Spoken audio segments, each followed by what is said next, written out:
दर्शक बंधु आज माया और ममता सीरियल रे देखिबाकू मिलिबो एक भयंकर धमाकादार सीन।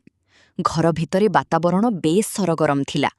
रूपसा समस्तंक सामनारे घर छाड़ी गला बेले निजर अहंकार रे चूर हुई निमकी आड़कू एक ताच्छल्य भरा चाहाणी रे अनाई कहे, ओह सॉरी निमकी, तते मो लगेज फोपाड़िबाकू सुजोग मिलिलानी ना, सेइथिपाई तू मते इमिति रागिकी चाहिचु ना।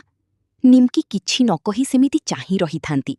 आहुरी से कहुथिला, किंतु विश्वास कर, तू से गंधिया हाथरे जदि मो बैग को छुई थांतु ना, ए बैग को फोपाड़ी देई मो हाथ को सानिटाइजर रे धोई थांती, नहले तो गंधिया हाथ जोगु मोर केते रोग होई थांता केजाणी। रूपसांकर एही कटु कथा सुनी निमकींको धैर्यर बंध भांगी जाउछि। रूपसा निजर असल रूप देखाई चैलेंज देबा शैली कहुथिला, निज निजर बर्बादी देखिबा पई रेडी ही जाओ, मु खूब शीघ्र तममानंको पई से शुभ दिन नेई आसुछि, काहारिकु छाड़िबिनी मु, काहारिकु भी नुह। एसबु देखिला परे मनरे प्रश्न उठुछि, कोन पल्लवी रूपसार असल मुखा खोली पारिबे? आपणको कोन लागुछि कमेंट करी निश्चय जणांतु।